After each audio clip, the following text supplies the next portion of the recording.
क्यों हो रही सतीश चंद्र मिश्रा को लेकर चर्चाएं। कर्नाटक में स्टार प्रचारकों की सूची में सतीश चंद्र मिश्रा का नाम क्यों नहीं?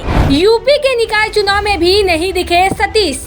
क्यों नहीं दिख रहे हैं राजनीतिक गलियारों में सतीश चंद्र मिश्रा? उत्तर प्रदेश की पूर्व सीएम और बसपा प्रमुख मायावती इन दिनों यूपी निकाय चुनाव और कर्नाटक चुनाव को लेकर व्यस्त है। तो वहीं एक वक्त मायावती के सबसे करीब रहे और बसपा में दूसरे नंबर की हैसियत रखने वाले पार्टी के राष्ट्रीय महासचिव सतीश चंद्र मिश्र चुनावी मौसम में नजर नहीं आ रहे। कर्नाटक में चुनाव प्रचार चल रहा है। बसपा प्रमुख मायावती ने वहां रैली की, लेकिन सतीश चंद्र मिश्र का नाम स्टार प्रचारकों की लिस्ट तक में नहीं है, जबकि यूपी के अन्य नेताओं का नाम उसमें शामिल है।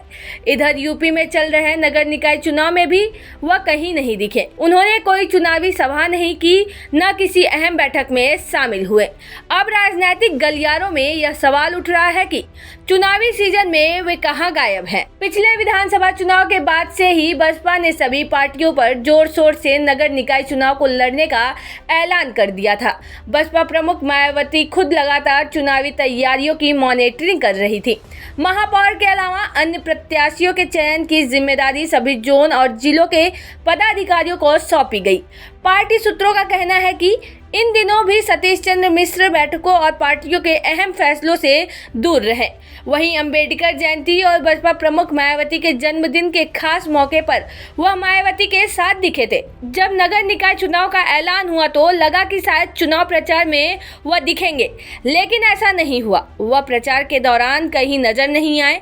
प्रदेश अध्यक्ष विश्वनाथ पाल ने ही चुनाव से पहले और चुनाव के दौरान प्रचार की कमान संभाली। अब कर्नाटक में चुनाव होना है, वहां बसपा प्रमुख मायावती के पार्टी पदाधिकारियों के साथ बैठक की और बेंगलुरु में एक रैली को भी संबोधित किया। चुनाव से पहले चर्चा यह थी कि सतीश चंद्र मिश्र वहां जाएंगे, लेकिन जब स्टार प्रचारकों की लिस्ट आई तो उनका नाम नहीं था। जबकि मायावती और उनके भतीजे और राष्ट्रीय कोऑर्डिनेटर आकाश आनंद के अलावा यूपी से अशोक सिद्धार्थ, दिनेश गौतम और नीतीश सिंह स्टार प्रचारकों में शामिल हैं। इससे पहले यूपी में रामपुर और आजमगढ़ में हुए उपचुनाव में भी सतीश चंद्र मिश्र का नाम स्टार प्रचारकों की लिस्ट में नहीं था। अब तो देखने वाली बात होगी कि चुनावी रणनीति में जीत किसे मिलेगी। राज्य की जनता किस पार्टी को जीत का ताज पहनाती है, अब ये तो चुनावी नतीजे आने के बाद ही पता चलेगा। सभी राजनीतिक दल अपना जोरों शोरों से लगे हुए हैं। अब देखना यह होगा कि किसकी होती है जीत और कौन हारता है। आपको क्या लगता है, आप हमें कमेंट बॉक्स में जरूर बताएं। देश दुनिया की ऐसे ही तमाम खबरों को देखने के लिए बने रहिए सिर्फ जनहित टाइम्स पर।